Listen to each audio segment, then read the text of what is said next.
It was the fall of 2018, and I'd taken a few days off from my job at the sawmill to scout out some new deer stands in the backcountry of eastern Kentucky.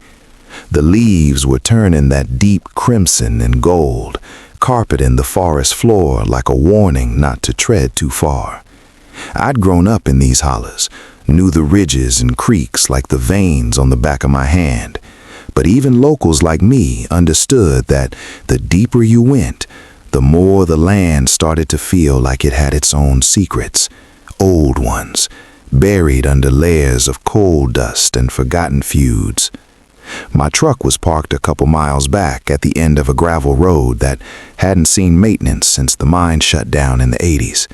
From there, it was on foot, my backpack slung over one shoulder with a thermos of coffee, a map that was more suggestion than fact, and my old 30-06 rifle just in case. Not that I expected trouble from animals. It was the quiet that always put me on edge out here, the way the wind whispered through the pines like it was carrying voices from folks long gone. The air was crisp that morning, carrying the scent of wet earth and decaying leaves. I hiked along an old logging trail, the kind that's half overgrown with blackberry brambles and sumac, their thorns snagging at my jeans like tiny hands trying to hold me back. I'd been out for hours, marking spots on my GPS where the deer trails crossed, good visibility, not too steep a climb. But as the sun climbed higher, I veered off the path, drawn by a faint game trail that promised a better vantage point up on the ridge. That's how it happens sometimes. You think you're in control, but the woods have a way of leading you where they want. The incline got steeper, my boots sinking into the soft loam, and soon the trail faded into nothing but thick underbrush. I paused to catch my breath, wiping sweat from my brow despite the chill. Around me, the trees closed in, tall oaks and hickories, their branches interlocking overhead like a roof blocking out the sky. It was quieter here too quiet. No bird song, no rustle of squirrels. Just the distant drip of water from some hidden spring, echoing like a heartbeat in the silence. By midday, I'd pushed further than I'd planned, the ridge rising sharp against a slate-gray sky that hinted at rain. That's when I spotted it, a sagging structure tucked against the base of the cliff, half hidden by vines and fallen limbs. At first, I thought it was just another old miner shack, one of those relics from the boom days when families scratched out a living from the coal seams. But something about it felt off, too isolated even for these parts. The boards were weathered gray, splintered in places where the elements had gnawed away at them. Windows were punched out, glass long shattered, leaving black voids that stared back like empty eyes. The roof was half caved in from years of heavy snow, sagging in the middle like a broken spine. No smoke from a chimney, no signs of recent squatters, just that lonely husk, forgotten by time and people alike. I should have turned back then, marked it on my map as a spot to avoid, but curiosity's a stubborn thing. Grew up hearing stories from my grandpa about these old places, cabins where folks went missing during hard winters, or where feuds ended in blood that soaked into the earth and never washed clean. Legends mostly, but out here, legends had a way of feeling real. I approached slow, my rifle slung but my hand resting on the stock just in case. The ground around the cabin was uneven, roots bulging up like veins, and I could smell it before I got close. Damp wood, rot, and something sharper, metallic like pennies left out in the rain. The door was hanging by one hinge, warped from moisture, and it creaked when I nudged it with my boot. Not a loud creak, but enough to make the hairs on my neck stand up. Inside, the light filtered through the broken windows and dusty shafts, illuminating motes that danced like ghosts in the stale air. The main room was small, maybe 10 by 12, with a stone fireplace cold and ashen, no embers to speak of. An old potbelly stove sat in the corner, rusted through in spots, and the floorboards groaned under my weight as I stepped inside.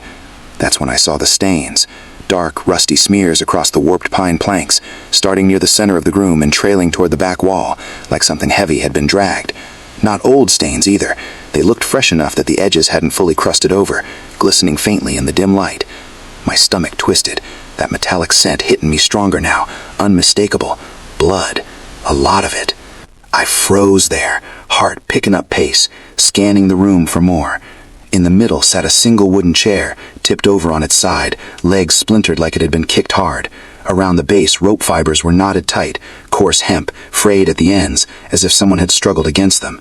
Not new rope, but not ancient either. Bits of it still clung to the wood, stiff with what looked like dried fluid. On a rickety table nearby, pushed against the wall, lay a hunting knife. Big one, maybe 8 inches of blade, rusted along the edge but sharp enough to gleam where the light hit it. Dried brown flecks speckled the steel, flaking off when I leaned closer, though I didn't dare touch it. No bodies, thank God. No slumped forms or skeletal remains like in those old tales Grandpa spun about feral folks hiding in the hills, preying on wanderers. Legends, mostly, but out here, legends had a way of feeling real. I approached slow, my rifle slung but my hand rested on the stock just in case. The ground around the cabin was uneven, roots bulging up like veins, and I could smell it before I got close. Damp wood, rot, and something sharper, metallic like pennies left out in the rain. The door was hanging by one hinge, warped from moisture, and it creaked when I nudged it with my boot. Not a loud creak, but enough to make the hairs on my neck stand up. Inside, the light filtered through the broken windows and dusty shafts, illuminating motes that danced like ghosts in the stale air. The main room was small, maybe 10 by 12, with a stone fireplace cold and ashen, no embers to speak of. An old potbelly stove sat in the corner, rusted through in spots, and the floorboards groaned under my weight as I stepped inside. That's when I saw the stains, dark, rusty smears across the warped pine planks, starting near the center of the room and trailing toward the back wall, like something heavy had been dragged. Not old stains either, not ancient either. Bits of it still clung to the wood, stiff with what looked like dried fluid. I froze there, heart picking up pace, scanning the room for more. In the middle sat a single wooden chair, tipped over on its side, legs splintered like it had been kicked hard. Around the base, rope fibers were knotted tight, coarse hemp, frayed at the ends, as if someone had struggled against them. Not new rope, but not ancient either. Bits of it still clung to the wood, stiff with what looked like dried fluid. On a rickety table nearby, pushed against the wall, lay a hunting knife, big one, maybe 8 inches of blade, rusted along the edge but sharp enough to gleam where the light hit it. Dried brown flecks speckled the steel, flaking off when I leaned closer, though I didn't dare touch it. No bodies, thank God. No slumped forms or skeletal remains like in those old tales Grandpa spun about feral folks hiding in the hills, preying on wanderers. Legends, mostly, but out here, legends had a way of feeling real. I backed toward the door then, my pulse thumping in my temples, the rifle feeling heavier in my grip. As I turned, a board creaked somewhere in the back of the cabin, not under my feet, but deeper, like from a room I hadn't explored. I froze, listening. Nothing at first, then another creak, slow and deliberate, like weight shifting on old wood. My mouth went dry. "Hello?" I called out, voice cracking in the quiet. No answer, just the wind outside picking up, rattling a loose shutter. I should have bolted, but part of me, the stubborn part that grew up in these hills, needed to know. I edged toward the back, flashlight beam cutting through the gloom to a narrow doorway leading to what might have been a bedroom. Inside, the floor was bare except for a mattress frame, springs rusted and sagging, and more stains, smaller ones, spattered like they'd flown from a struggle. The blood trail ended here, pooling dark against the wall, but no hole, no door, just solid plank. Yet the creak came again, softer, almost like a footstep retreating. That's when the dread hit full force. Not panic, but a deep, bone-chilling certainty that I wasn't alone. The air thickened, that metallic tang mixing with the musty rot, and I could almost hear breathing, not mine, but faint, ragged, from somewhere close. Maybe under the floorboards, or behind the walls. These old cabins had hidden spaces, root cellars or crawl spaces, where folks hid moonshine or worse.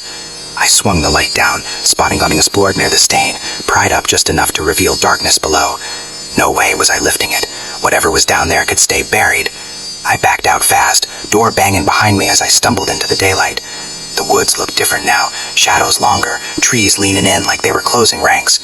I hiked back double time, branches whipping my face, but I couldn't shake the feeling of eyes on my back, following from the ridge.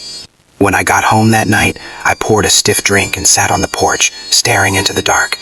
I never reported it. Sheriff's office is understaffed, and folks around here don't take kindly to outsiders, even if you're local, poking into what might be family business or old grudges. Could have been a crime scene, sure, but in these hollers, justice has its own way, and stirring it up might bring trouble to your door.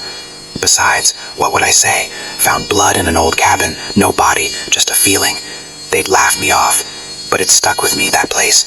Nights after, I'd wake up smelling that coppery scent, sharp and fresh, like it followed me home. I'd lie there, listening to the wind through the pines outside my window, wondering who sat in that chair, bound and bleeding, and if they ever got out, or if whatever dragged them away was still out there, waiting in the silence for the next curious soul to push open the door. Sometimes, in the quiet hours, I swear I hear that creak again, echoing from the dark corners of my own house, reminding me that some secrets in these mountains don't stay buried forever.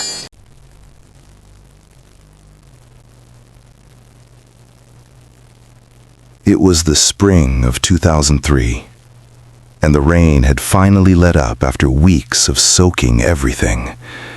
The ground in those West Virginia hills turned soft and black, the kind of mud that sucks at your boots and makes every step feel like work. My cousin Travis and I had driven out from Beckley early that morning, chasing morel mushrooms like we used to when we were kids. Our granddad used to take us out after a good rain, saying the mushrooms only came up when the earth was ready to give something back.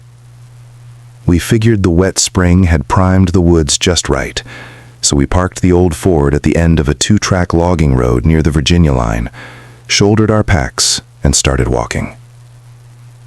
The trail was barely there anymore, overgrown with blackberry canes and young locusts, the kind of place where you have to push through instead of follow. Travis was ahead, poking at the leaf litter with a stick, laughing about how we used to pretend we were tracking bear. I was 24 then, he was 22, both of us working dead-end jobs and still living at home, so days like this felt like stealing time from the rest of life. The air smelled heavy with wet thyme and that sweet rot of spring, and for a while it was easy to forget how far we were from pavement. We'd been out a couple hours when the trail angled up a low ridge and dropped into a narrow hollow. That's where we saw it, a small cabin, maybe 20 by 20, half hidden behind a stand of hemlocks. The siding was gray clapboard, peeling in long curls, and the tin roof sagged in the middle like it had given up years ago. Windows were boarded from the inside, every one except the front right corner where a single plank had worked loose, letting a thin stripe of daylight cut across the porch. No smoke, no power lines, no sign of anybody. Just that quiet, the kind that settles deep in your chest when the birds stop singing. Travis looked at me, eyebrows raised. "You reckon anybody's home?" I shrugged. "Ain't no car. Probably empty since the last flood." We stepped onto the porch. The boards groaned under our weight, soft and punky. The door was shut but not locked, just latched with a simple hook that came free when I lifted it. We pushed inside together, slow, like we were afraid of waking something up. The smell hit first, dust, mildew, and something sweeter underneath, like old fruit left to spoil. Light came in thin bars through the gaps in the boards, enough to see the room had been lived in once, not long ago in the grand scheme of things. A wood stove sat cold in the corner, door hanging open, a couple chairs around a small table. Everything coated in a fine gray film, the kind that takes years to settle. On the mantel above the stove was the only thing that looked out of place, a framed photograph, 8 by 10, glass cracked in a spiderweb pattern from one corner. We walked over. The picture showed a family, man, woman, 2 little ones, boy and girl maybe 6 and 8.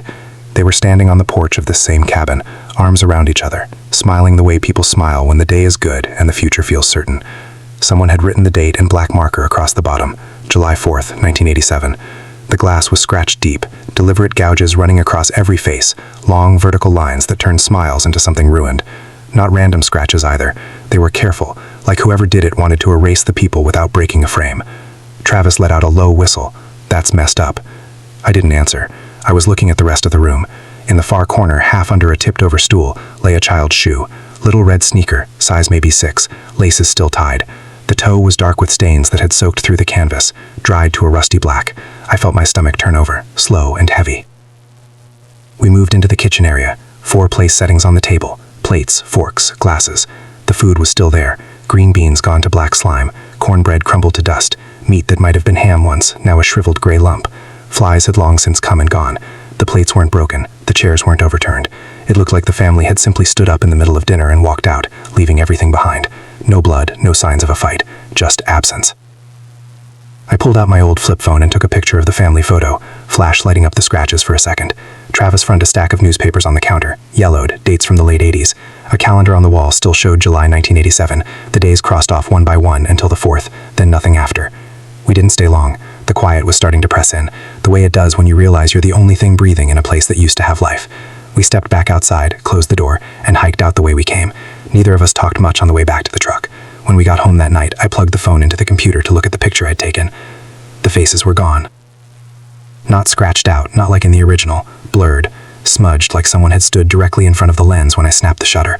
You could still see the outlines, the smiles underneath, but the features were soft, indistinct, like fog had rolled in between me and the frame. I tried another shot from the same roll of memory. Same thing. Every photo of that picture came out the same. 4 shapes, 4 bodies, but no faces. Just smooth, featureless voids where eyes and mouths should have been.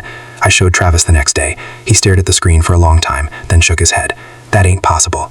I didn't argue. I knew what I'd seen, what I'd photographed. The scratches were on the glass, not the film. The phone was fine. Yet every time I looked at those pictures, the faces stay gone. I never went back to that hollow. Travis moved to Charleston a year later, took a job at the chemical plant, and we don't talk about it anymore.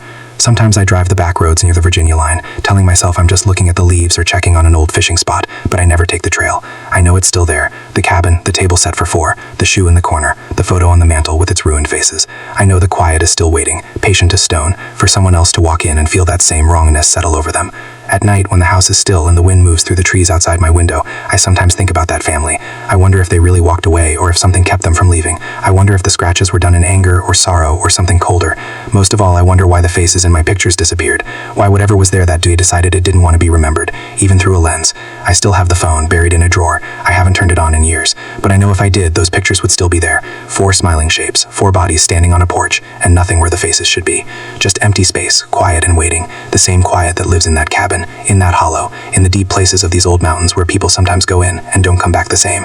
And sometimes when the house is too quiet and the night presses close, I catch myself listening for footsteps on the porch. Slow, careful, like someone checking to see if the table is still set, if the shoe is still waiting in the corner, if the faces are still gone. I don't open the door. I just lie there in the dark, breathing shallow, hoping whatever it is will move on, find another place to wait. But I know it won't. Not really. Some things don't leave once they've been seen. They stay, they wait, and the mountains keep their secrets, patient as the grave, until the next pair of boots finds the trail and steps inside.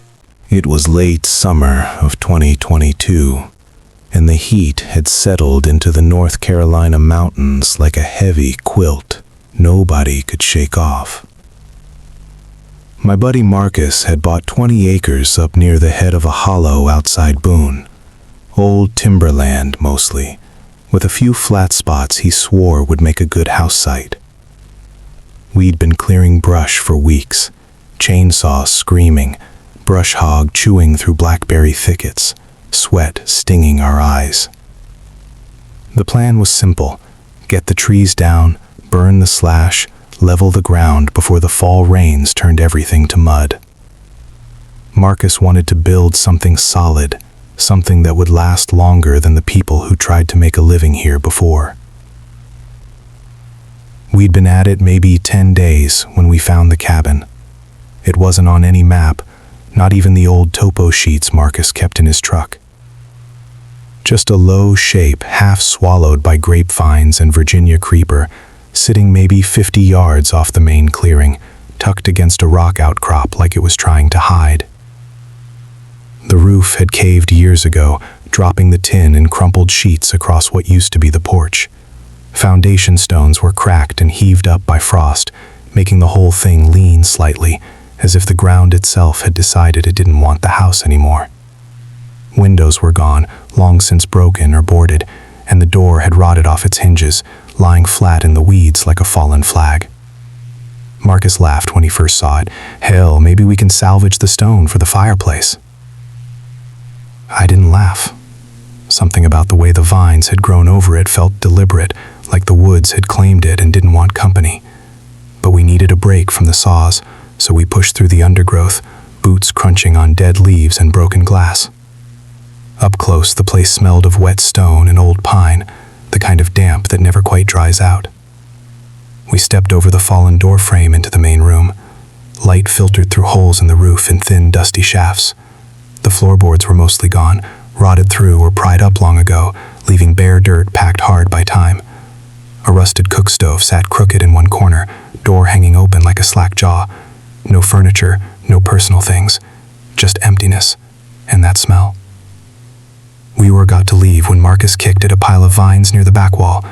They shifted, revealing a slanted wooden door set into the ground, a root cellar entrance, the kind old-timers build to keep potatoes and canned goods cool. The hasp was still there, but the padlock had rusted through, orange flakes crumbling when I touched it. The chain was gone. Someone had cut it clean years ago, or maybe it had just given up. Marcus looked at me, eyes bright with that mix of curiosity and bravado you get when you've been working too long in the sun. Want to see what's down there? I should have said no, should have told him some places are better left closed, but I was 29, still young enough to think nothing could really hurt me, and the day was hot enough that anything cooler sounded good. We pried the door up together. It resisted at first, then gave with a long, splintering groan. A rush of cold air came up, stale and thick, carrying the scent of wet earth and something sharper, iron maybe, or old blood long turned to dust. We clicked on our headlamps and started down the stone steps. They were narrow, worn smooth in the center by years of feet. The walls were fieldstone, dry-stacked, no mortar, the kind of work that takes patience and strong hands. At the bottom, the space opened into a low chamber, maybe 8 feet square. Ceiling so low we had to duck. The air was colder than outside, the kind of cold that seeps into your bones and stays. Our lights swept the room, catching on cobwebs and roots that had pushed through cracks in the walls like pale fingers. Against the far wall were the chains.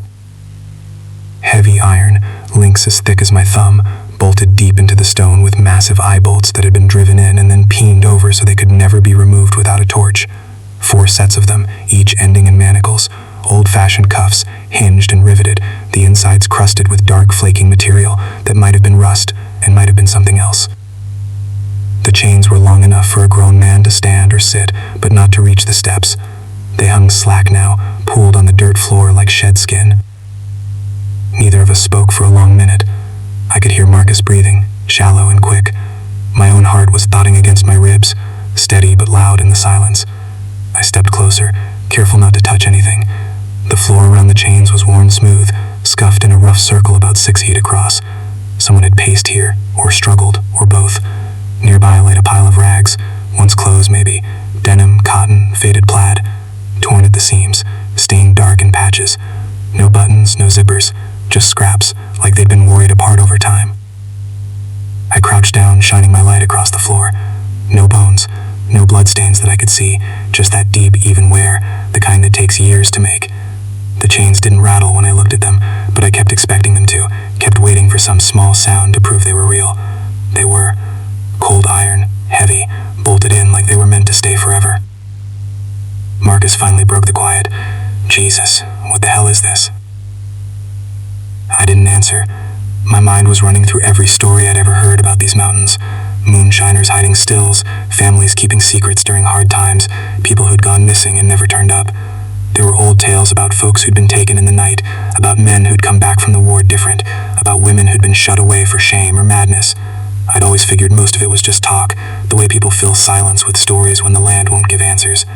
But standing there, looking at those chains, the stories didn't feel like stories anymore. The quiet was the worst part, not just absence of sound, deeper than that, like the earth was holding its breath, waiting for us to leave so it could go back to what it had been doing for decades. No wind reached down here, no birds, just our breathing, and the faint drip of water somewhere in the dark behind the stones. Marcus backed up first. We shouldn't be here. I nodded, but my feet didn't move right away. I kept staring at the manacles, trying to imagine the wists had filled them, the hours, the days, the years maybe, wondering who had put them there, and why they'd left the chains behind when they were done. Had the person escaped, been taken somewhere else, or had they simply stopped being useful? We climbed the steps without another word. At the top, Marcus shoved the door back into place, kicking dirt over the edges to hide it. We walked back to the clearing in silence, the chainsaw still sitting where we'd left it, looking suddenly small and harmless. We didn't talk about it the rest of the day, didn't mention it at lunch, didn't bring it up when we quit for the evening. Marcus just drove me back to my trailer, gave me a tight nod, and left. We finished clearing the land over the next 2 weeks, built the house pad, poured the footers, framed the foundation, never went near the old cabin again, never spoke of what we'd found. Marcus sold the property a year later, said the market was good, but I knew better. He never built there, never even finished grading the site.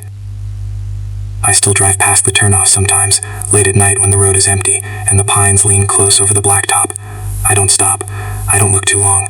but when the wind moves through the trees just right, I hear it, faint, almost nothing, like metal brushing metal, a single clink that could be imagination, or could be memory. It comes in dreams sometimes too, me standing in that cellar again, lamp off, darkness pressing in, and the soft scrape of chain against stone, slow and patient, like someone testing the length, seeing how far they can reach. I don't know who was kept down there, or why, or how long. I don't know if they ever got out. I don't know if the person who bolted those chains is still alive, still walking these mountains, or if they're long gone and the silence is all that's left. But I know the chains are still there. Still bolted tight, still waiting in the dark under that fallen roof, under the vines, under the weight of the years, waiting for someone else to lift the door, to step down into the cold, to stand in that worn circle and feel the quiet settle over them like a shroud. And when they do, the mountains will keep their secret a little longer, the way they always have, the way they always will. It was the summer of 2015, middle of July, and the heat had been relentless for weeks. I was coming back from a job site over near Welch, hauling a trailer full of scrap lumber that the boss wanted cleared out before the weekend. The interstate was backed up with wrecks and construction, so I took the back way, old state roads that twist through the hollers like veins, narrow and unlit, lined with trees that meet overhead and turn the night into a tunnel. I'd done it 100 times, knew the turns by feel. But that night, the fog rolled in thick, the kind that comes up off the rivers after a hot day and sits low, swallowing headlights. My phone lost signal somewhere past Aiger, and the radio went to static. I figured I'd just keep going straight until I hit 52 again. I missed the turn. Didn't realize it until the pavement gave way to gravel, the road narrowing until the trailer scraped the banks on both sides. I slowed, cursing under my breath, looking for a place to turn around. The fog got thicker, headlights barely cutting 20 feet ahead. Then the gravel ended in a wide spot, like someone had cleared it years ago for parking, and there was the cabin, right in front of me, sitting square in the beam like it had been waiting. It was small, old clapboard, paint long gone, roof patched with tin that caught the light in dull flashes. No power lines running to it, no car in the yard, but the front door stood ajar, maybe a foot, and inside there was a soft, steady glow, yellow-orange, moving just enough to tell it was a flame. An oil lamp, I thought. Somebody home. I killed the engine, sat there a minute listening to the ticks of the cooling motor and the faint drip of condensation off the pines, called out through the open window. Hey, anybody here? Just looking for the way back to the highway? Nothing. No dog barked. No light moved. Just that quiet glow and the fog pressing in. I should have backed out right then, trailer or no trailer. But the night was long, I was tired, and the light looked warm. I grabbed the flashlight from the glove box, stepped down onto the gravel, and walked up the 3 warped porch steps. The boards creaked under my boots, soft, rotten in places. I pushed the door wider with my knuckles, not wanting to touch the knob. Inside smelled of dust and wood smoke, and something else. Coffee maybe, and the faint bite of old gunpowder. The living room was small, low-ceilinged, everything coated in a fine gray film, except for a few things that looked recent. A low table held 2 mugs, steam still rising in thin threads from the dark liquid inside. Beside them, a newspaper lay open, folded to the local obituaries page. I leaned in, shining the light. The date at the top read July 12th, 2012. 3 years old. The paper was yellowed, edges curled, but the coffee was hot. I touched the side of a mug. Warm, almost scalding. My skin crawled. I called out again, louder. Hello, anybody home? The words fell flat, swallowed by the house. No answer. I stepped further in, boots scuffing on the pine floor. A trail of dried mud led across the room. Boot prints, heavy tread, size large, tracking from the front door straight toward the back hallway. They weren't fresh, but they weren't ancient either. The mud had cracked, but not flaked away completely. I followed them, slow, flashlight beam sweeping ahead. The hallway was narrow, walls papered in faded roses that peeled in long strips. The boot prints continued, darker in places, like the mud had been wetter there. They ended at the bedroom doorway. The door was open. Inside, the bed was made, quilts moved, pillows fluffed, but the center of the mattress was soaked through with a wide, dark stain that had spread outward in uneven fingers, soaking into the ticking. The smell hit me then. Iron, copper, old blood. On one pillow lay a single neat hole, round and black, feathers drifting across the quilt like snow that had fallen in July. The other pillow was untouched.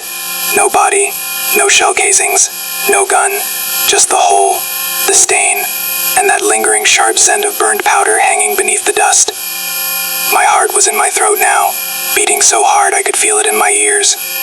I backed up one step, then another, keeping the flashlight on the bed like it might move. The room felt suddenly, the walls leaning in. Outside, the fog had thickened. I could see it drifting past the single window like smoke. I turned, walked fast back through the living room, past the mugs that were still steaming, past the newspaper dated 3 years ago.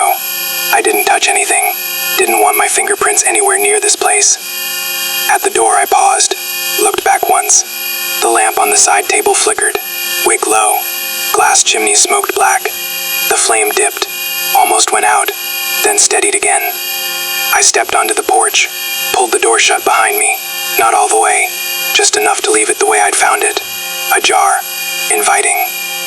I got in the truck, started the engine, backed out slow.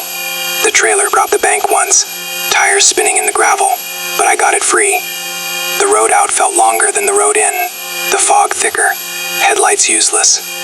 I kept glancing in the mirror, half expecting to see someone standing on that porch watching me go. Nothing, just darkness and trees. I found the highway eventually, took it straight home, didn't stop until I was in my own driveway with the lights on and the doors locked. I sat in the cab for a long time, hands shaking on the wheel, trying to convince myself I'd imagined the whole thing, the warm coffee, the fresh blood, the bullet hole. But I hadn't. I knew what I'd seen. I never went back, never even tried to find that gravel road again. Folks around here don't always ask questions when you show up looking for places that don't exist on maps anymore.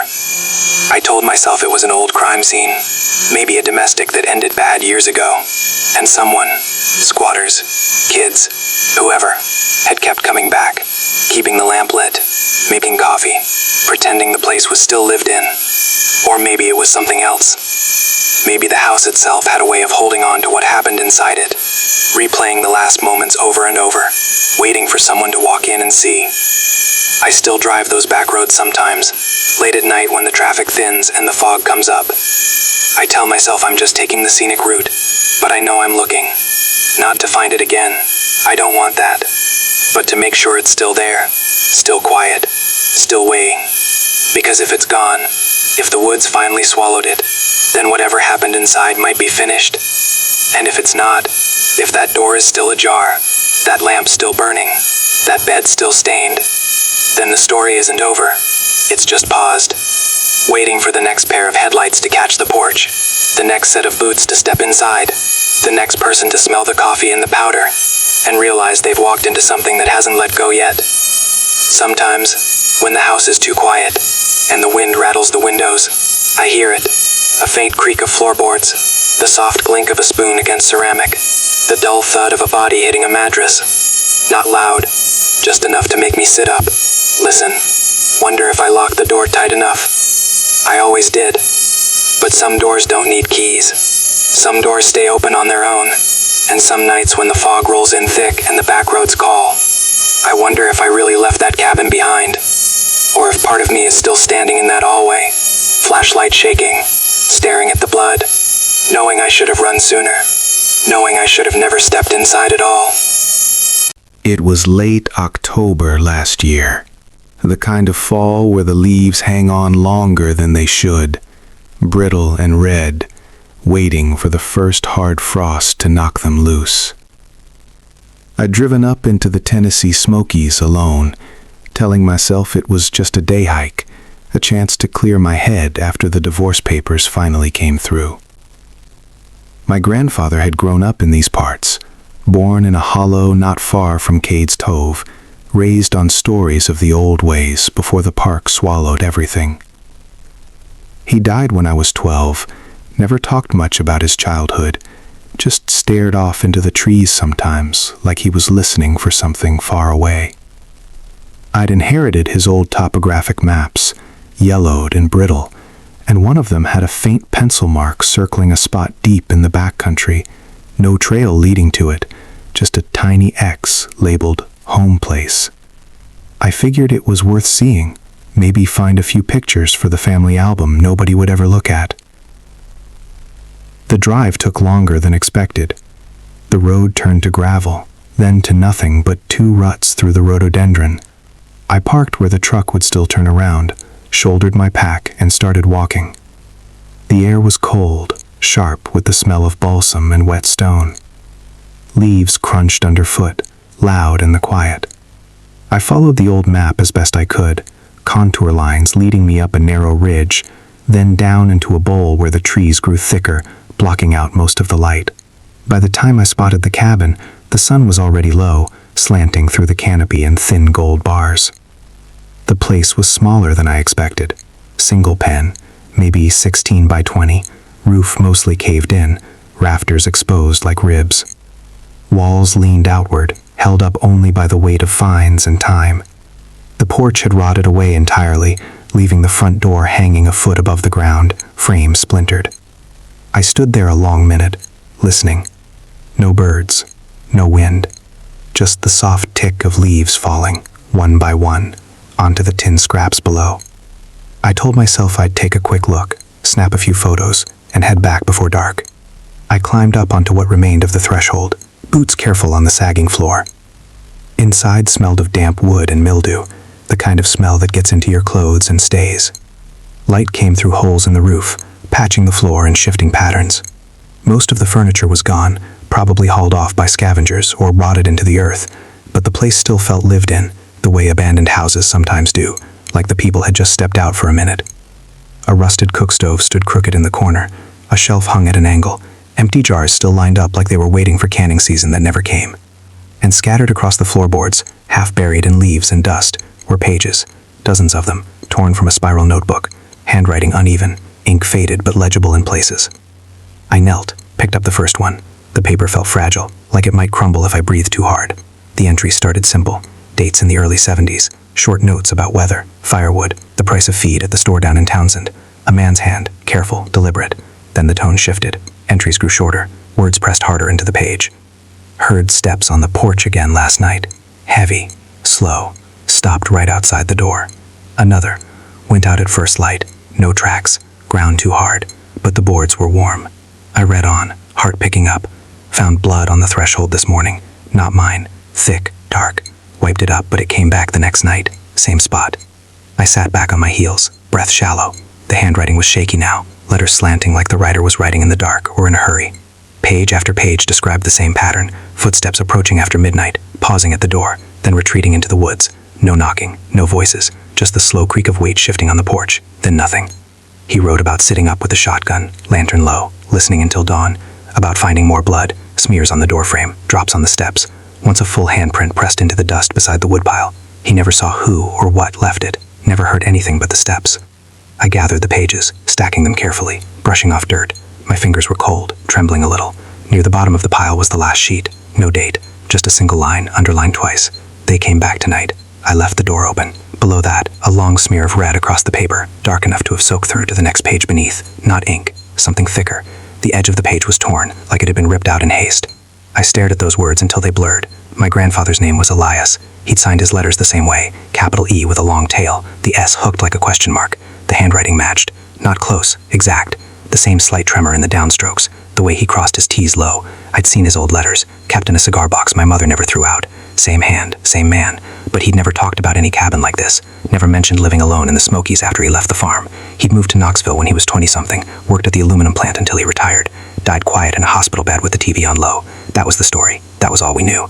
The cabin felt different now, smaller, the air heavier. I looked up through the holes in the roof, saw the sky turning the color of old pewter. Shadows pooled in the corners deeper than they should have been. I told myself it was nothing, just an old journal, some family secret he'd never shared. But the place was watching. I felt it in the back of my neck, that slow prickle when you know eyes are on you. I glanced toward the tree line outside the door. Nothing moved, just trees, still a stone. I folded the pages, tucked them into my pack. Didn't want to leave them there, scattered like that, waiting for rain to ruin what was left. I stepped back onto the threshold, paused. The porch boards were gone, but I could see where they'd been. Nail holes, faint outlines in the dirt. And there, just at the edge of the doorway, a dark spot on the wood. Small, round, dried. I bent down, touched it with a fingertip, flaked away like old paint, but the color was wrong, too dark for paint. I straightened fast, hard hammering now. I looked out into the woods again. The light was failing. The trees seemed closer, branches lower. I told myself I was imagining it, that the quiet was playing tricks, but the quiet wasn't empty. It was full, thick with something waiting, patient as stone. I turned and started down the ridge, fast, boots sliding on leaves. Didn't look back, didn't stop until I reached the truck, threw the pack in the passenger seat, locked the doors, and drove out with the headlights on high, cutting through the dusk like knives. I haven't been back, haven't told anyone, not my mother, not my ex, not even myself most days. The pages are in a drawer now, sealed in a plastic bag. I can't bring myself to read them again, but I can't throw them away either. Sometimes at night when the house is still and the wind moves through the trees outside, I hear it, soft, distant like boots on old boards, slow and deliberate, pausing just outside the door. I don't get up, I don't open it. I just lie there, listening, wondering what my grandfather saw when he finally left that door open, wondering if he walked out into the dark or if something walked in, wondering if whatever was out there that night is still walking, still looking for the next place to stop, the next threshold to leave its mark. The cabin's still there, roof lower now, walls leaning further, pages gone, but the story unfinished. And some nights when the wind is right, I think I hear those steps again, not close, not yet, but coming, slow, patient, waiting for me to decide whether to leave the door open too. I haven't decided, but the quiet keeps asking, and the mountains keep listening. It was the fall of 2019. One of those crisp October weekends when the leaves were just starting to drop, and the air carried that clean pine and wood smoke smell that makes you feel like you're breathing deeper than usual. My buddy Caleb and I had gotten into geocaching a couple years earlier. Nothing serious, just a way to get out of the house on Saturdays, walk some trails, pretend we were explorers instead of two guys in our 30s with desk jobs and too many bills. We'd downloaded a few caches in rural North Georgia, up in the hills near Blairsville, places the apps called remote and challenging terrain. Sounded perfect. We loaded the truck with water, snacks, a first aid kit we'd probably never need, and headed out early, windows down, music low. The drive took longer than the GPS estimated. The road turned to gravel, then to a narrow dirt track that hugged the side of a ridge, one side dropping off into nothing but trees. We parked where the signal said the cache was within a half-mile, somewhere off-trail according to the description. Old homestead, look for the tall chimney. We hiked in, following faint game trails, pushing through mountain laurel that grabbed at our sleeves. The woods were quiet, the kind of quiet that settles after the birds decide they've sung enough for the day. No wind, no distant traffic, just our boots on leaves and the occasional snap of a twig. We found the cache first, ammo can tucked under a fallen log, logbook damp and half full of names from years back. We signed it, took the little plastic frog someone had left, replaced it with a keychain from Caleb's collection, and were about to head back when we spotted the cabin. It sat maybe 30 yards further down the slope, half hidden by young poplars and grapevines that had climbed the walls like they were trying to pull the place back into the ground. The structure was surprisingly intact. No collapsed roof, no broken windows, just a heavy layer of green that made it look like the forest had grown a skin over it. The front door was shut, but the paint had peeled away years ago, leaving bare gray wood. A single brick chimney stood tall and straight, like the last thing refusing to fall. Caleb looked at me. Worth a look? I shrugged. We're already here. We walked up the 3 stone steps, mossy, uneven, and I pushed the door. It opened without resistance, hinges silent, like someone had oiled them recently. The smell hit us first. Dust, old linens, and something sweeter underneath, like dried apples left too long. Light came in through the front windows, filtered through grime and vines, casting the room in soft gray. Everything was covered in white sheets. Couch, chairs, a small table, like the owners had meant to come back after a season and never did. A calendar hung on the far wall, still turned to September 1994. The days crossed off in neat pencil up to the 12th. Then nothing. No dust on the pencil that lay on the windowsill. No cobwebs thick enough to notice. Just stillness. We moved through the main room slow, boots careful on the wide pine boards. No trash, no broken glass, no signs of squatters. The kitchen was small, wood stove cold, a few canned goods still on the shelf, labels faded but readable, green beans, peaches, corn, expiration dates in the early 90s. Caleb opened a cabin, found a stack of plates, clean except for the fine gray film. Somebody meant to come back, he said, voice low. We found the bedroom at the end of a short hallway, smaller than the main room, but neat. Bed made, quilt smoothed. A rocking chair in the corner, cushion flat from years of use. And against the wall, under the single window, was the crib. Wooden, hand-turned spindles, pale oak gone dark with age. The mattress was thin, covered with a pale blue sheet tucked tight. Blankets folded at the foot, corners sharp. Pillow at the head, small and plump. On that pillow was a stain. Small, round, dark brown, edges faded like it had soaked in long ago and dried slow. Not big enough to be alarming at first glance. Just wrong. The way a drop of blood looks when it's had 25 years to become part of the fabric. We didn't speak for a minute. I stepped closer, bent down. The stain was the size of a quarter, maybe a little bigger. No smell, just the quiet. I lifted the edge of the mattress, careful, like I might wake something. And there it was. A single sheet of paper, yellowed, folded once. A birth certificate. State of Georgia. Name, Jacob Allen Whitaker. Date of birth, September 12, 1994. Mother, Ellen Marie Whitaker. Father, blank. No doctor's signature. No hospital stamp. Just the date, the name, and a tiny footprint in ink, barely visible now. Caleb exhaled through his nose. Jesus. I set the paper back, smoothed the mattress, stepped away. The room felt smaller suddenly, the air thicker. We looked at each other, and without a word we both turned for the door. The silence wasn't empty anymore. It was heavy, like the house was listening, waiting for us to say something it could answer. We walked out fast, not running, but not lingering. Closed the door behind us. Didn't latch it, just let it rest shut. The woods felt different on the way back. Trees closer, shadows longer, though the sun hadn't dropped much. We didn't talk until we reached the truck. Even then it was just, let's go, and the sound of the engine turning over too loud in the quiet. I never reported it. What would I say? Found an old cabin with a crib and a birth certificate from 25 years ago. The sheriff's department up there is small. They've got meth labs and missing hikers to worry about. Besides, the place didn't feel like a crime scene. It felt like a wound that never closed. Like someone had lived there, loved there, lost there, and then walked away without taking anything but the baby. Or maybe the baby walked away with them.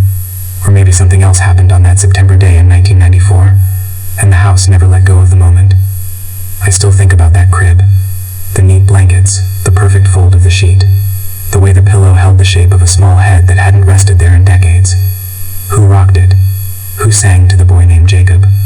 Who left that stain, birth blood, nose blood, something worse, and never came back to clean it? Did they leave in a hurry? Did they leave broken? Or did they leave because staying hurt more than going? Caleb and I don't talk about it much anymore. He moved to Atlanta last year, got married, started a family. I stayed here in the foothills, same house, same job. Sometimes I drive those back roads, not looking for the cabin, just driving. The GPS doesn't remember the cache anymore. The listing got archived. I could go back. I know the ridge, the slope, the chimney, but I haven't. Some places you only get to visit once. At night, when the house is quiet and the wind moves through the pines outside, I sometimes hear it. Not loud, just the soft creak of a rocker, slow, rhythmic, like someone sitting in the dark, holding something small and warm. It's not in my room, it's further away, maybe down the hall, maybe further than that. I don't get up to check. I just lie there, eyes open, listening until the sound fades into the ordinary night noises. I wonder who rocked that crib empty. I wonder why they never came back. And I wonder, in the deepest part of me that doesn't want to know the answer, whether the house is still waiting, still holding its breath, still keeping the blankets folded, still keeping the stain fresh enough to remember, for someone to come home and finish what was started there in the fall of 1994. The mountains don't forget. They hold on. And some nights when the quiet gets too thick, I think maybe they're holding on to me too. It was late October last year, one of those raw fall days in the Blue Ridge, where the sky goes flat gray, and the wind carries the smell of wet leaves and distant wood smoke. I'd driven up from Asheville for a solo overnight hike. Nothing ambitious, just a loop along an old fire road near graveyard fields, then a spur trail up to a ridge I'd never done before. My pack was light: tent, sleeping bag, stove, enough food for 2 days, and the usual gear. I like going alone sometimes. The quiet helps me think, or maybe it just lets me stop thinking for a while. Either way, the mountains have always felt like neutral ground. I started early, before the day fully warmed. The trail was empty, no weekend crowds, no day hikers. Just me and the crunch of leaves under my boots, the occasional scold from a jay. By midday, the clouds had thickened, low and heavy, the kind that promise rain without asking permission. I pushed on, figuring I'd make the ridge by 3 and set camp before dark. The wind picked up around noon, cold and steady out of the northwest, rattling the bare branches overhead. When the first drops hit, they were fat and scattered. Then suddenly it was a downpour, sheets of it driven sideways by the gusts. Visibility dropped to 20 feet. I was soaked in minutes. I knew there was an old trail shelter up ahead.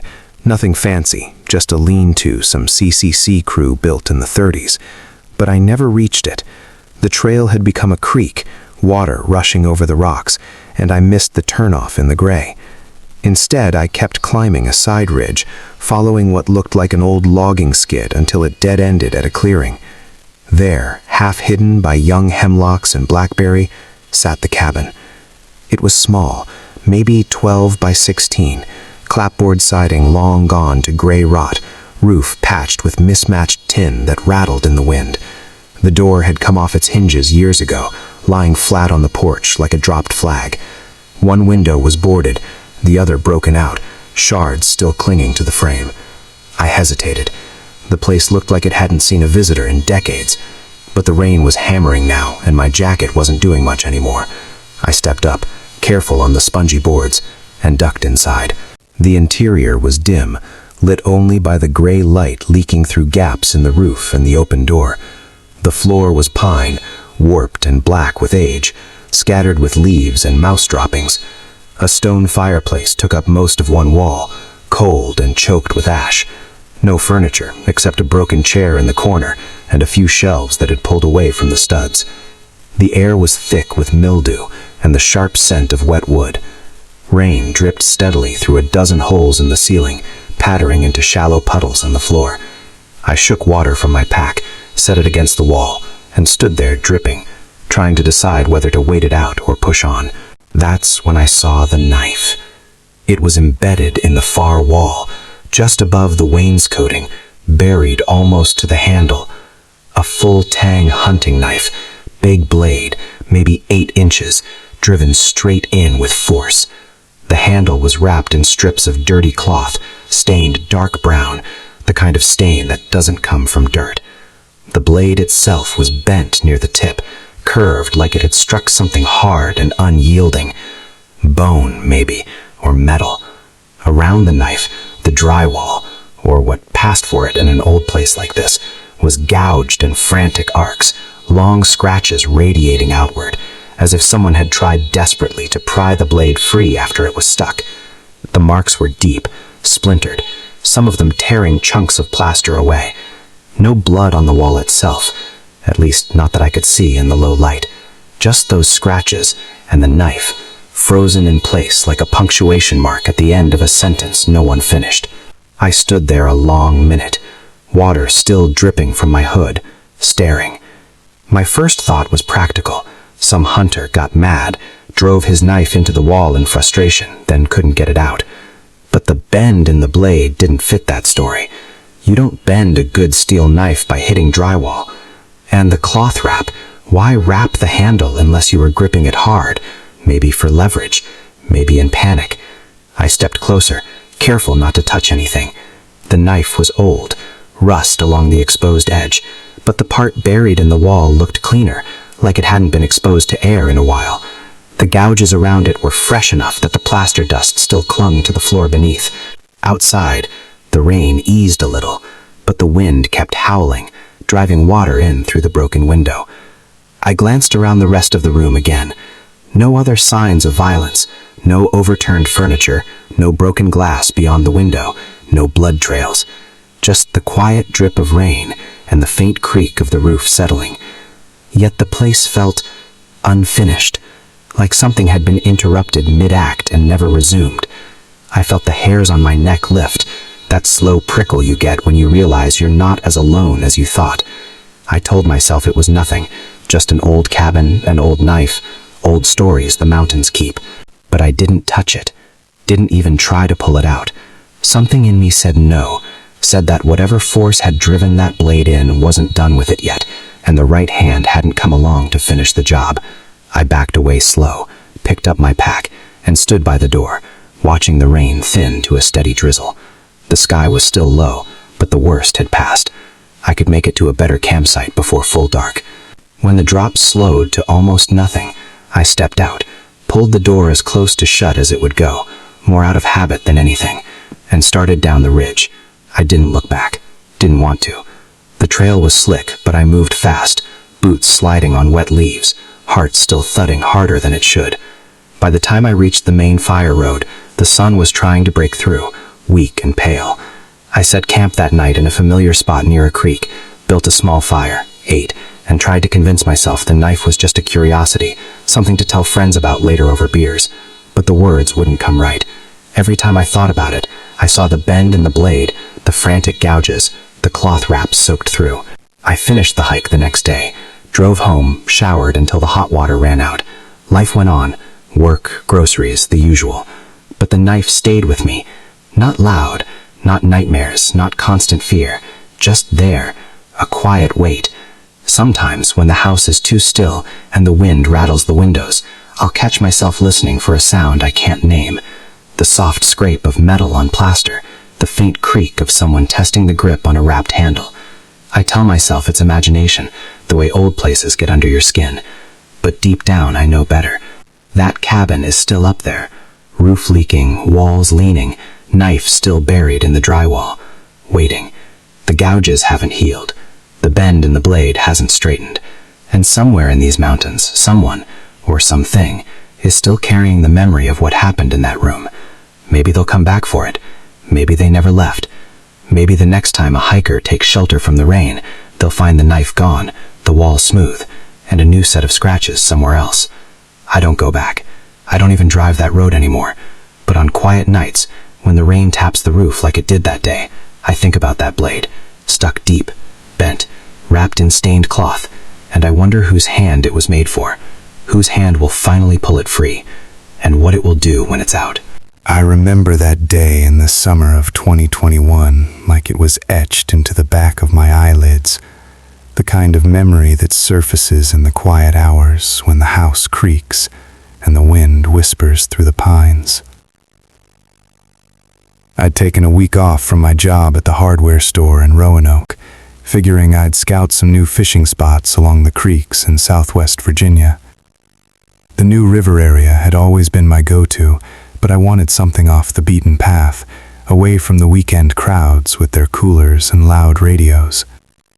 My old Ford pickup rattled down Route 100, past the faded bellboards for bait shops, and the occasional clapboard church with its steeple pointing accusingly at the sky. I turned off onto a gravel road that wound into the hills, the kind of road that narrows until the branches scrape the sides of your truck like fingers begging you to turn back. The air grew thicker as I drove deeper, heavy with the scent of damp earth and wild honeysuckle. I'd packed light, a rod, tackle box, some sandwiches, and a thermos of coffee. No cell service out there, but that was part of the appeal, or so I told myself. Isolation, they say, clears the mind. By midday, I'd parked at a pull-off where the road dead-ended into a thicket of blackberry brambles. From there it was on foot, following the creek upstream through the underbrush. The water was clear and cold, tumbling over mossy rocks, and I spotted a few promising pools where trout might linger in the shadows. But the heat was building, sweat soaking my shirt, and the bugs were relentless. I pushed on, the forest closing in like an old friend who's forgotten your name. That's when I first saw the cabin. It wasn't on any map I'd checked, tucked away in a hollow where the creek bent sharply around a stand of ancient oaks. Kudzu had claimed it like a green shroud, vines twisting up the walls and over the sagging roof, pulling it down into the earth inch by inch. From a distance it looked like part of the landscape, abandoned for decades maybe, the kind of place loggers or moonshiners might have built back in the day. I hesitated at the edge of the clearing, the hairs on my arms standing up despite the warmth. There was no path leading to it, just trampled grass that could have been from deer or something else. The windows were dark, shattered in places, and the front door hung slightly ajar on rusted hinges. I called out, "Hello? Anybody home?" My voice echoed back from the trees, swallowed up quick. No answer, of course. Curiosity got the better of me, always does, and I figured I'd poke around, see if there was anything worth salvaging or just take a break in the shade. Pushing through the door, the air inside hit me like a wall. Stale and musty, laced with the faint rot of wet wood and mildew. Dust motes danced in the slivers of light filtering through the vines over the windows. The main room was sparse, an overturned chair, a cast iron stove rusted through, and shelves sagging under the weight of forgotten cans, their labels peeled away to nothing. Paper scattered on the floor, yellowed newspapers from the 80s, headlines about coal strikes and local fairs. No signs of recent life, no footprints in the thick layer of dust that coated everything like a gray blanket. I moved carefully, floorboards groaning under my boots, half expecting them to give way. In the corner, a narrow hallway led to what I guessed were bedrooms, but they were empty save for a metal bed frame and a mattress stained with God knows what. I shone my flashlight around, batteries were fresh, thank goodness, and spotted faded photographs tacked to the wall, faces blurred by time, families maybe, smiling in front of this very cabin when it was new. The place felt wrong, though, not just abandoned, but paused, like whoever lived here had stepped out for a minute and never come back. I shook it off, chalking it up to the heat in my imagination. Folks in these parts tell stories all the time, tales of feral people living in the hills, descendants of folks who went wild during the Depression, surviving on what the forest gave and taking what it didn't. Or the old legends of the brown mountain lights, ghostly orbs that lure hikers off trails. My grandpa used to spin yarns like that around the fire, his voice low and gravelly, making the shadows dance. The woods remember, he'd say, they hold grudges. I laughed it off back then, but standing in that cabin, it didn't seem so funny. Deeper in, I found the bathroom, or what passed for one. A cracked porcelain sink, a toilet with the lid askew, and a mirror hanging crooked on the wall above it. The air in there was cooler, almost clammy, like the room had its own climate. I stepped inside, my boot cunching on something, shards of a broken bottle maybe. That's when I noticed the mirror was fogged up, condensation beating on the glass as if someone had just run a hot shower. But there was no heat in the cabin, no running water that I could see. The pipes were probably frozen solid or rusted out years ago. I leaned in closer, my breath visible in the chill. And there it was, words scrawled in the fog. They never left. The letters were perfect, sharp and even, no drips running down like you'd expect from finger writing. It looked like it had been etched from the inside, precise as a machine. My heart stuttered in my chest. I stared at it, trying to make sense. Who were they? The family in the photos, squatters, and how was the mirror still fogged? The rest of the cabin was bone dry. I reached out, touched the glass. Gold as ice, and the message didn't smudge. below it, the sink had a ring of rust around the drain, flecked with bits of old soap scum, and a toothbrush lay there, bristles stiff and yellowed, like it had been used yesterday but left to fossilize. No dust on it either. The whole setup screamed recent, but the dust on the floor was undisturbed, no footprints but mine. I glanced around, suddenly aware of how quiet it was. No bird song filtering in, no rustle of leaves. Just the faint drip-drip from somewhere deep in the walls, like a heartbeat. I wiped the mirror with my sleeve, the fabric rasping against the glass. The words smeared away, leaving streaks, and there I was, reflected back, my face pale, eyes wide, shadows pooling under them like bruises. I looked like a ghost myself. Shaking my head, I backed out of the bathroom, the air seeming to thicken behind me. That's when I heard it, a soft scratch, like nails on wood, coming from the hallway. I froze, flashlight beam swinging wild. Nothing there. Probably a branch against the roof, or a critter in the walls. But it didn't feel like that. It felt deliberate, like something testing if I'd noticed. I should have left then, grabbed my gear and hightailed it back to the truck. But something pulled me deeper, that damn curiosity again. I wandered back to the main room, poking through the debris. Under a pile of rags I found a journal, leather-bound and cracked, pages filled with cramped handwriting. I flipped through, entries from the 70s, mostly mundane. Got 3 bass today. Rain all week, roof leaking. But toward the end it got strange. Heard them again last night, whispering in the trees. Won't come closer, but they're watching. Mary says it's the old ones, the folks who never left the hollow. Says they want company. The last entry. Mirror fog this morning, message clear, stay. Can't leave now. The date was smudged, but it looked like 1982. I dropped the journal like it burned, dust puffing up. Outside, the light was fading faster than it should, the sun dipping behind the ridges. I hadn't realized how long I'd been inside. The creek gurgled louder now, almost mocking. As I stepped onto the porch, a chill wind picked up, carrying a low moan from the woods. Could have been the breeze through the hollows, but it sounded human, pained.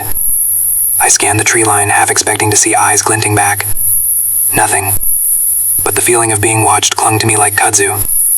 I hurried back along the creek, branches snagging my clothes, roots tripping me up.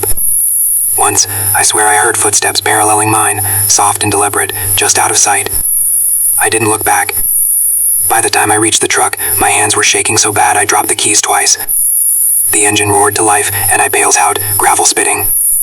That night, back in my apartment, I couldn't sleep. Every time I closed my eyes, I saw that mirror, the words reforming in the fog. I dreamed of the cabin, of faces pressing against the glass from the other side, mouths moving silently. They never left. Who, and why did it feel like a warning or an invitation? Days turned to weeks, and I tried to shake it, went back to work, fished safer spots. But the unease lingered, a knot in my gut. I looked up the area online, old forums about Appalachian legends. Stories of wild men in the hills, families vanished without trace, cabins were time loops or something watches from the shadows. One post from a hiker in 2015. Found an old place off the New River, mirror-head writing, join us. Felt followed for miles. Coincidence, maybe, but it gnawed at me. One weekend, I couldn't stand it. Drove back, same road, same pull-off. The creek looked different, swollen from rain, but I found the hollow. The cabin was there, kudzu thicker, door still ajar. I didn't go in at first, just stood listening. The woods were too quiet again, no squirrels chattering, no wind. Then from inside, that scratch. I bolted, heart pounding. Haven't been back since. But sometimes late at night, I catch myself in the bathroom mirror after a shower, steam clouding the glass. I wipe it clear quick, afraid of what might appear. And I wonder about them, the ones who never left. Are they still there, waiting in the fog? Or did they follow me home, whispering in the walls? The cabin's out there, rotting in the fallow, mirror cold and ready. If you're scouting those creeks, stick to the maps. Some places remember, and they hold on tight. That dream came again last night. I was back in the bathroom, hand on the glass. But this time, the reflection wasn't mine, it was theirs. Pale faces, eyes hollow, mouthing the words over and over. They never left. And in the dream I realize, neither have I. The woods have a way of claiming you, piece by piece, until you're just another story whispered around the fire. I wake up sweating, checking the mirrors, listening for scratches in the dark. It's probably nothing. But out there in the hills, the fog rolls in, and the messages wait. God help the next fool who finds them. I still can't drive past the turnoff for that fire road without my stomach twisting into knots. It was late October 2023, one of those gray, damp days on the Cumberland Plateau, where the sky presses down low and the trees seem to lean in closer than they should. I've been coming up here for years, hunting ginseng in the fall, fishing the small creeks when the water was low. The plateau's got a way of swallowing you. Deep gorges, sandstone bluffs, ridges that run forever without a single house or power line. Folks from outside call it beautiful. I call it lonely in a way that gets under your skin after a while.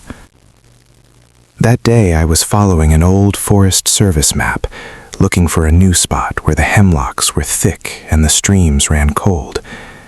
The main road was paved, but I turned onto a gravel track that hadn't seen maintenance since the Reagan administration. The truck bounced over ruts, tires crunching dead leaves and loose shale. After a couple miles, the gravel gave out altogether, turning to packed dirt overgrown with ferns. I parked where the track widened into nothing, shouldered my pack, and started walking upstream.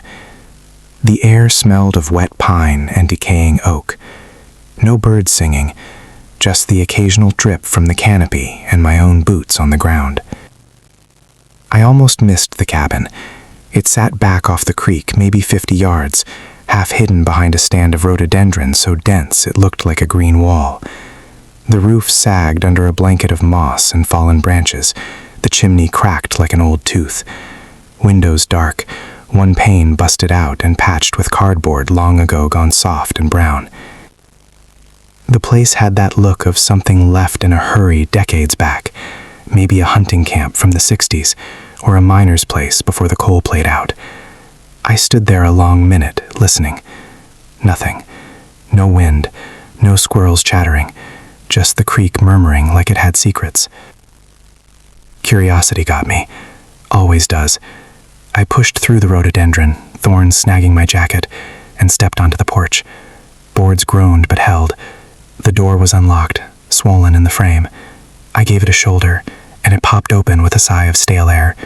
Inside smelled of mildew, old wood smoke, and something sweeter, like overripe fruit left to rot. The main room was one big open space. A stone fireplace dominated one wall, hearth cold and black. A table in the center, 2 chairs pushed back, like someone had stood up quick. On the table sat an old battery radio, big, boxy thing from the 70s, chrome dials tarnished, antenna bent.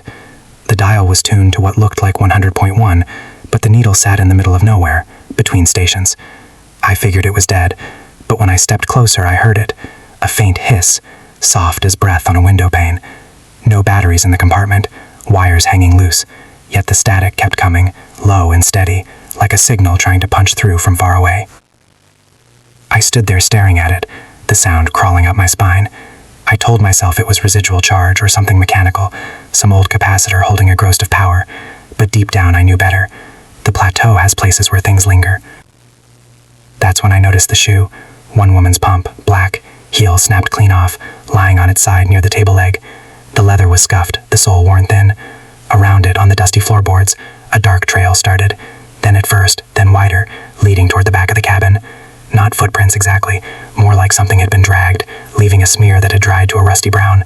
I followed it with my eyes. It went past the table, through the kitchen area, and disappeared by the thin door that must have led to a back porch or storeroom. My mouth went dry. I should have turned around right then, but I took another step. The static from the radio seemed to follow me, growing just a hair louder, like it was paying attention. The kitchen was worse. A tin plate sat on the counter, half a meal still on it, beans and cornbread gone fuzzy green with mold, fork stuck upright in the mess like someone had paused mid-bite. 2 coffee mugs, one with lipstick on the rim, a calendar on the wall, stuck on April 1998, days X'd out in red up to the 12th. After that, nothing. The trail picked up again on the far side of the room, darker here, leading straight to the back door. The door itself stood ajar an inch, letting in a sliver of gray daylight. I could see the boards beyond, stained the same color. I didn't open it, couldn't make myself. Instead, I backed up slow, eyes on that door, half expecting a hand to reach around and pull it wide. The radio kept hissing behind me, patient, waiting. I don't know how long I stood there, long enough for the chill to settle into my bones. Then the static changed. Not much, just a shift in tone, like someone turning their head, and in it, I swear I heard something. Not words exactly, more like a sigh or a name half-spoken, stretched thin across the hiss.